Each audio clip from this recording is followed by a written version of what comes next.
Hey everybody, Harrison1 back at it once again for a brand new episode for you, and welcome back to MotoGP 14, everybody. First of all, I want to say thanks to the fantastic response on the opening video.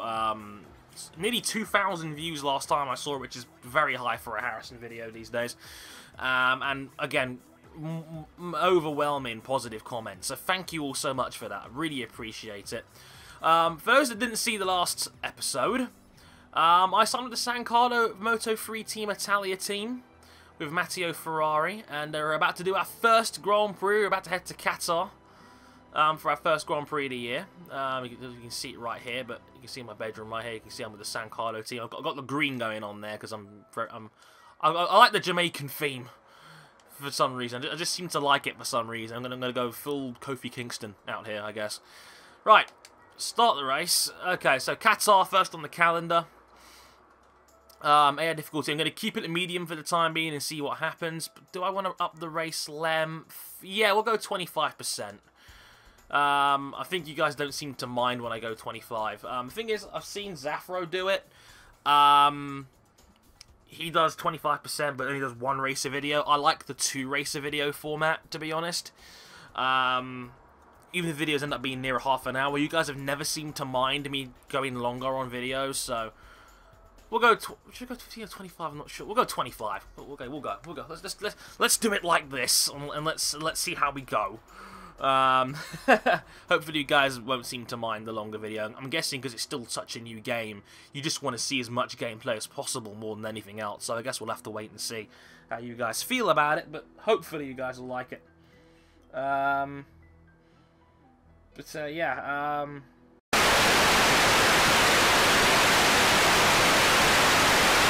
I was a year out, so yeah, 2008 was the first night race in Qatar. But yeah, it's amazing when you see so many really good riders have gone to that team and have not been able to make it work. Loris Capirossi, Marco Melandri, Nicky Hayden, Andrea Dovizioso. He's not quite so bad on that bike, Dovi, but I think he was better with Tech 3, mind you. And now, obviously, Valentino Rossi tried and failed, and now Cal Crutchlow is seeming to be the latest victim to that list. Ooh, hello. Components are developed by acquiring data packs. You can show the squad which component to work on at any moment. But remember, you can only obtain one data pack per second. It's kind of weird because I can barely hear this myself because my TV's turned down so low so the microphone doesn't pick up on it. But from this is basically a new feature for the game, where you can develop the bike as the season goes on. So you can develop the brakes, the suspension, the chassis, and the engine. You collect data packs, and by unlocking data packs, you're able to make the bike go faster.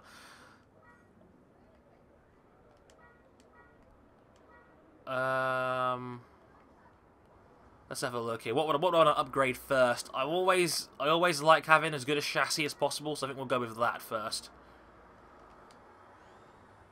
Right. So you know, you can actually know. Okay, back in the garage. Only the race on this one. The thing is, I think I'm going to struggle a little bit because this bike is not particularly fast in a straight line. But right, let's do this.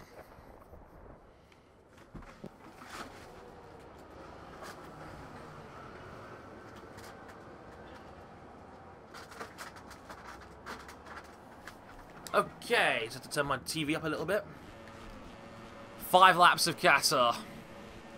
Let's see what we can manage. My last wildcard performance wasn't particularly bad or anything, but so yeah, hopefully it'll work out alright in the end. Also, I'm not going to bother qualifying. Oh god! That did not go well. Went straight into the back of him.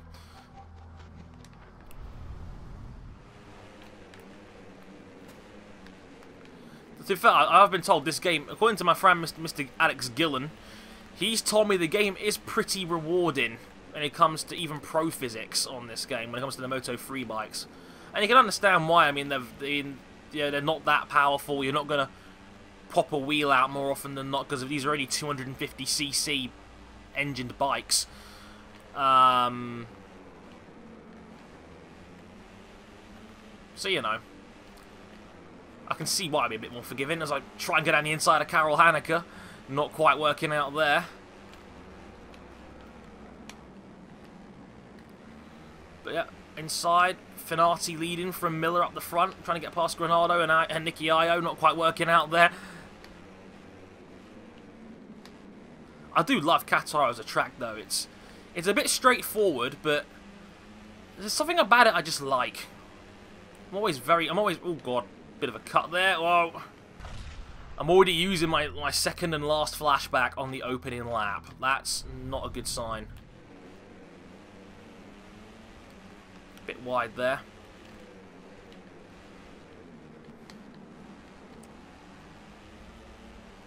So, P11 right now. So yeah, I'm not bothering qualifying really because I think it's more fun and makes for a more entertaining video if I go through the field. And I promise that once I get to a decent bike, I'll probably up the difficulty to hard if I find it too easy. So, like I said earlier, I've done some more testing and I've worked out the game is definitely harder than last year's. Milestone definitely listened to the community on this one. The game was a little bit too easy. Even on realistic, Right, trying to get past Binder now. Into the top 10. That'd be nice. Bastianini goes a bit wide. We bump wheels there. But we're through. I don't think it'll be for very long because we're so much slower in a straight line. We're not too bad, actually. Oh, look, we're coming through. How about that? And I've got a data pack, so I'll be using that on the chassis. Hooray! Yeah, these bikes aren't that slow in a straight line. I mean, I know the top end, like Red Bull KTM and the Team Calvo bikes, they're capable of about 160, 170 miles an hour in this game. So, far from sluggish on the longer straights. Like I said, these are the 250 bikes of old, pretty much. Also, I know it's a bit disappointing there's only 21 bikes in the field. Like, where's people like Ana Carrasco and... I know there's a lot of decent guys that aren't in this yet. I've been told by many a person that the DLC for the game, to update the rosters and to have more bikes on the track, that patch or DLC is coming out for free on Wednesday. So, I'm recording this on the Saturday afternoon after the F1 qualifying, so in a couple of episodes, or 3 or 4 episodes time, I reckon we'll have that sorted. So, stay tuned, it's coming.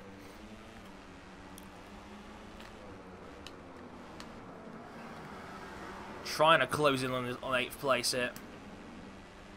I've got a lot of pressure from behind, mind you. Bastianini determined to find a way through.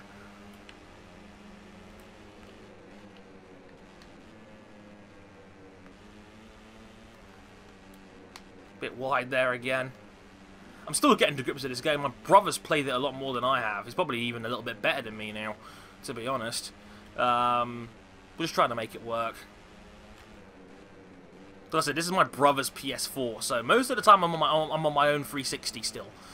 So I've not had as much time to practice as I would have liked.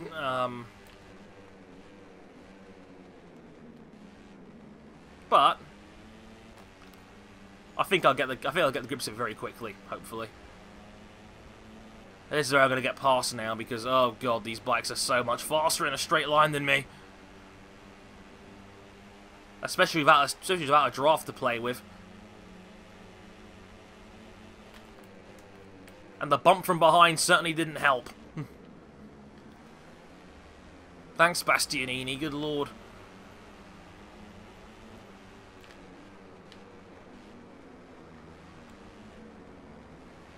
But wow, I was so wide through there. I'm definitely out of practice, let's put it that way. Hopefully, this will be a learning curve for me as well, and I'll get back into, you know, my decent form when I was already in Moto for MotoGP 13 last year. But this game was looking great on the PS4, really is.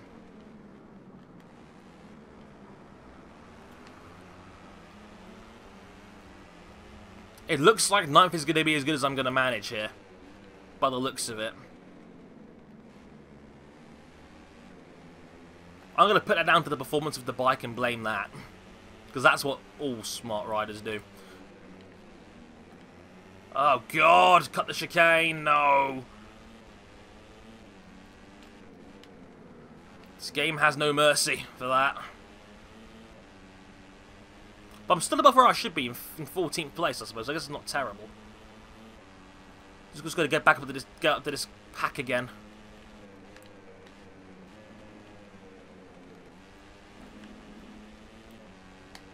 Notice as well the controls. Maybe it's because the fact I'm on a PS4 and not a PS3 or an Xbox 360 controller, but I do feel like the acceleration and brake is much more sensitive this time around. That's not a bad thing. Also, I feel like the game's AI has definitely improved as well. They actually fight realistically now a lot of the time as well. They bunch up for position and all that good stuff. And that's got to try and catch up to the back of Fanart of, who's this pack here? Granado, Binder, Nicky Io, all those guys. It's not looking good though, because I lose so much time on the straights.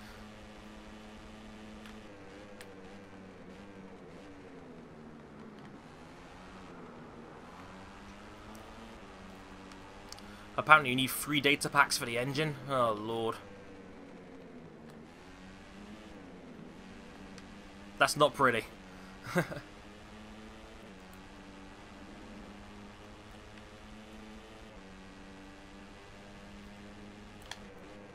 These guys are getting away as well. I was just holding them up the whole time.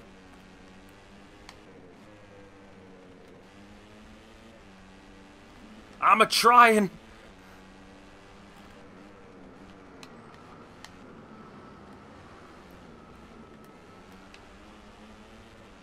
I mean, if you look at the Moto3 season so far in general, it's been pretty interesting. Well, I mentioned this a little bit before in the last episode, but right now it's a great time to be a Moto3 fan because it's so unpredictable right now. I mean, right now, to me, there's about 8 or 9 different guys that any given weekend could be on a podium. And that's always fun. I think that the clear top 2 best right now are Jack Miller and Romano Fenati, but beyond that, I think it's very close. Guys like Alex Rins, Efren Vasquez, and Bastianini, they're all Alex Marquez, they're all very close, or if not in contention, and that's what makes it so fun. The reaction is great. There's already been controversy as well with the whole Jack Miller getting 2 penalty points at Mugello and Fenati getting the 1 penalty point for what may have been a move that ruined Jack Miller's race in Australia. And, you know, Miller got mad at himself pretty much. He called himself a pussy for basically not attacking hard enough during that Grand Prix. He said, and I quote, "I got 2 penalty points for Mugello and I'm surprised I didn't get more for swearing at the stewards afterwards."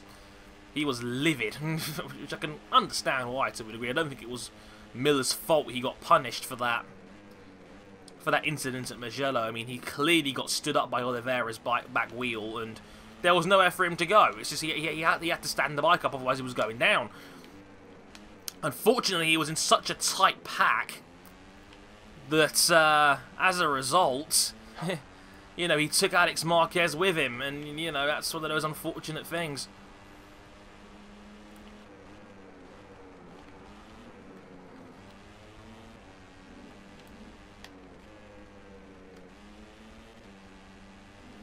Trying very, very hard to catch up here.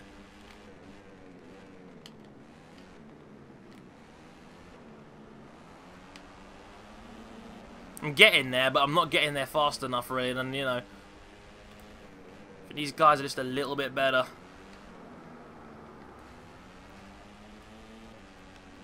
I think the gap looks bigger than what it is because I'm on a Moto3 bike. Because we're not going as fast, the distance seems so much more.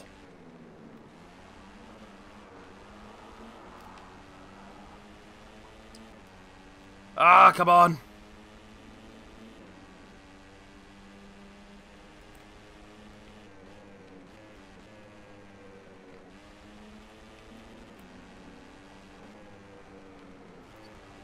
I'm finally getting this triple right-hander right as well. Fanati passes Miller again for the leaders, who've been going at it all race.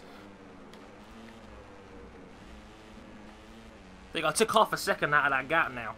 So it can be done. Oh, Miller beat Fanati over the line. Wow.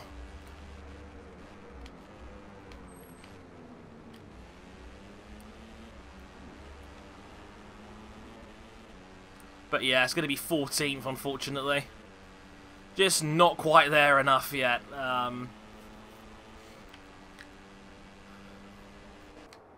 I tried.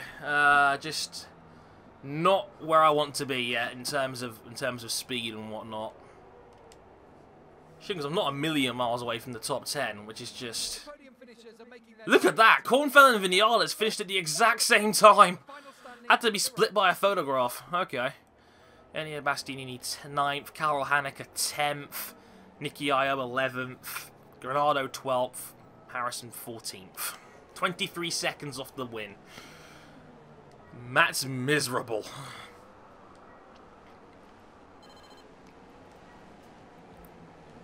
At least I've got some fans now. Another 6,000 fans or so.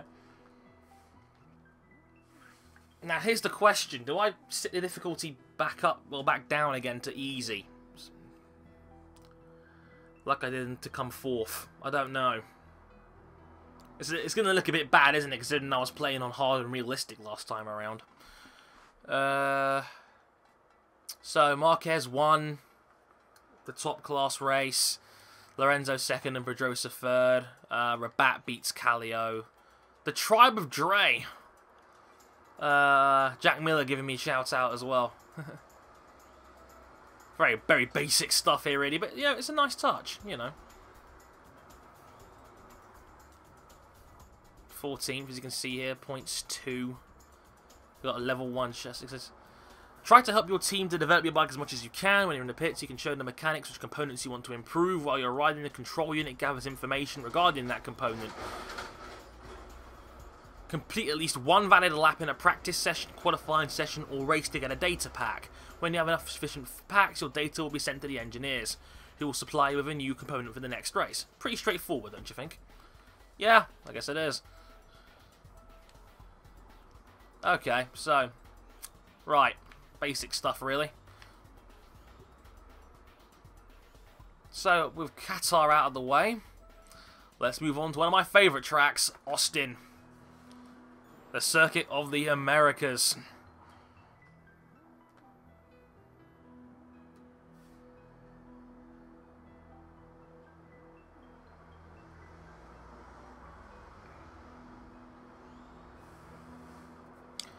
Right. It's got to improve, really. Bike development, blah, blah, blah. Team. Standings. Let's have a look. Hang on. Is there an objective here? Actually, they show it before the race, don't they? Okay, so, yeah. Let's get ready for Austin. You know, we're going to knock the race back down to 15 minutes, I think. Because we're already at the 20-minute mark in this video, amazingly. That went quite quick. And because Moto 3 is quite slow, I think that actually works out a little bit better in the end. But if anything, I do know that Austin is one of my stronger tracks, so hopefully I can have a better result. If anything, Moto 3 just seems a little bit weaker than what it was last year. And that's probably only down to the fact that the guys that were in the rookie class last year were so good, they're now actually doing really well in Moto 2. If you've ever noticed that, basically, the top 3 guys from that same division last year are Luis Salom, who has got multiple podiums already in Moto 2, Maverick Vinales, the only guy that was not on a VDS bike to win a Grand Prix this season, and Jonas Volga, who's had a couple of podiums as well, and Volga looks great, and this is good for a guy that's a bigger rider than the average one is. So, okay. Bike development. So you have a level 1 chassis now. Let's work on I've got to work on that engine. It's just too weak.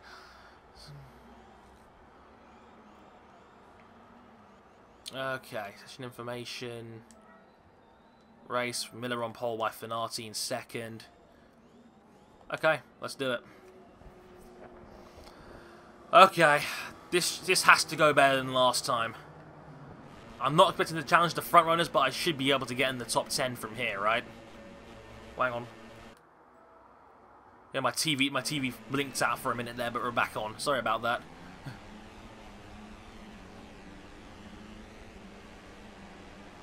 Okay, Circuit of the Americas.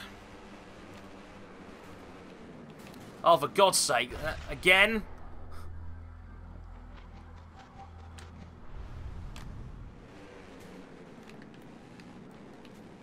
Oh, for goodness sake. Really?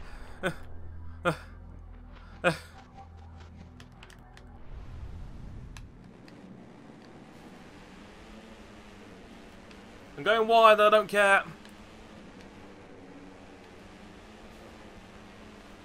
Got a shot from Mayo from behind there, but... Look at this.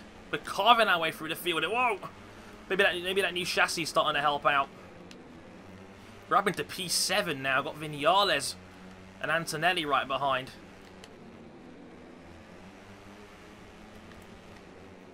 Bit tight on the apex here. Got Jakob Kornfeld here now. Bit naughty on that one, but I apologise for that, folks. Speaking of Moto2, that's been an interesting one so far this season as well. I mean, I kind of feel bad for Tito Rabat a little bit. And there's a reason why I feel bad for Rabat. The reason I feel bad for Rabat is because he's dominating the division, which is the weakest Moto2's been for a good couple of years. That's his problem. Is that, yes, he's beating the guys that he's meant to beat, like... you know, like, obviously, like his teammate Mika Kallio and, you know, Taka Nakagami, who was strong last year. But the problem is that we know the riders that just got promoted are better than him. Like Pol Espargaro and Scott Reddin, obviously Marc Marquez, you know. And now he's fighting with guys like Cortese and, you know, and as much as the rookie class is good, they're not quite the same. And I feel a bit bad for Rabat because he can only beat the guys that are put in front of him. And he's kind of caught between the rock and a hard place in the sense of, yes, he's going to probably win the Moto2 World title this year because his only real threat is Kallio, and he's not as good. The issue he has is that once he gets promoted, he might get exposed again by the guys that were better. Obviously, Marquez on a factory bike is one thing.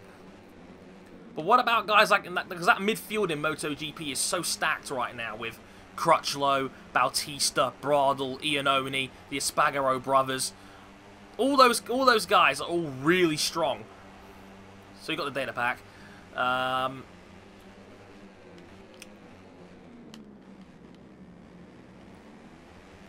slowly going down the field now because I think my pace has been exposed a little bit. But I know I'm fast in this first sector. But yeah, I mean, that's just the problem with Rabat in general, I think. Rabat can only beat who's in front of him. The issue with that is that Moto2's been given a top-up with a lot more experienced rookies, so to speak. Or, you know, guys that are outperforming what they should be, given that the fact that they came up from Moto3 straight away. Because Vinales and Salom got lucky. They got lucky that both of the Pons riders were moving on. You know, Rabat was going to VDS, and Pol got promoted to MotoGP. Got a factory Yamaha contract, basically. So, they brought in the two best guys from Moto3 last year, and that was Vinales and Salom. The one being the champion, the other one being the guy that really, really pushed him hard for that title. So, that's an interesting thing. They were bumped in straight into one of the best bikes in the field, which is, you know, very Hamilton-esque, you could say, if you want to make a Formula 1 comparison.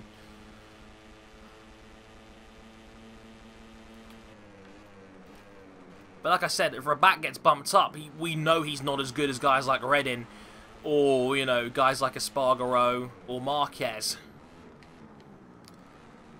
It's kind of a shame for him, really, because like I said, it's kind of like being caught between a rock and a hard place.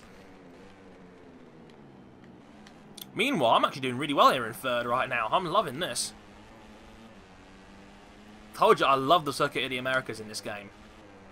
It's not, I've said it before, it's not a particularly pleasing F1 track. It's one of the better tilt designed ones in my opinion. I like it as a Formula 1 track, but I like it even more as a MotoGP bike track. It's a little bit long, but besides that I really enjoy it.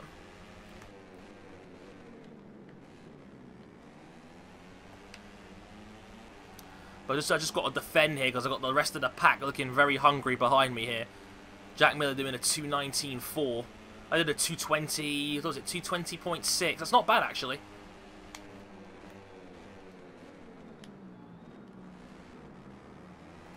And Jacob Cornfile over goes down the inside.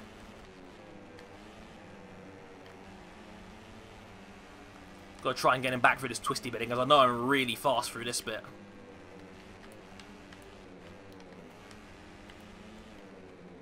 Nice. Podium finish would be lovely. And again, the great thing about Moto 2 is as well, again, it's another field that's really, really close, that you never quite know what the order's going to be. But, I mean, somebody asked me the other day who's my top 5 riders in Moto 2, and I said I already put Vinales and Salom in that top 5. I think they're both fantastic talents. And I'm looking forward, you know, if there's one guy I really want to see either, one, get a top-end bike in Moto 2, or B, just get moved up in general, it's Dominique Agata. I think Agata is ridiculously consistent and is exactly what you need in a MotoGP rider. But I just think because he's on a Suter, which just isn't as fast as Kalex is, he's going to naturally slip a little bit, which is kind of a shame when you consider he's a really good rider. And I'd like to see him have a shot. But the bad feeling I have is that if he was to get promoted, it'd be with a really terrible team like Avinta or Carol Abraham's team or something like that, because there just isn't enough room at the top. Maybe when Suzuki come back next year, maybe they'll call him up then, and I hope Suzuki's got something.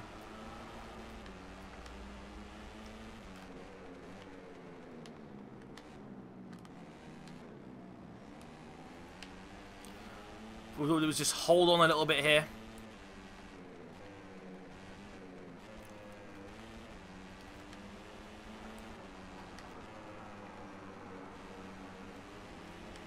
Don't do a Marquez. Oh, Cornwell went straight down the inside. Gotta try and get him back here. Yes! I want that podium, damn it!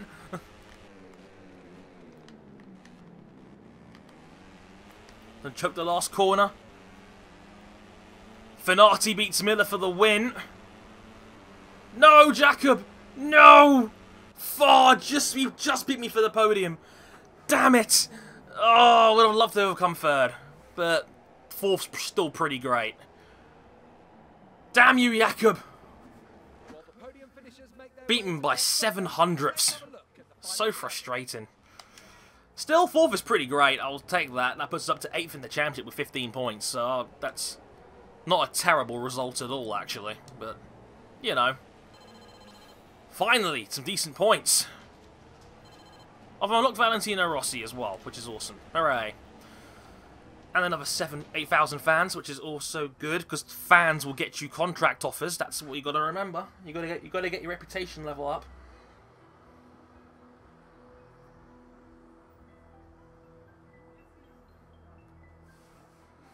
Okie doke. So Lorenzo won in the top class with Marquez and Pedrosa second and third. Rabat wins the Moto 2 race. So Jacob Cornwell said, if you want to see the sequel, check out our next Grand Prix. It looks like a lot of teams are trying to think about wrestling me away, which I think is actually quite nice. So yeah, 4th place. Excellent. Okay, and with that, we will call it an episode. I've been Harrison101. I hope you guys enjoyed the episode very much. Please keep liking and subscribing. I really appreciate it. Please subscribe if you like it. And there's definitely more coming soon. And I'll catch you guys next time. Sayonara.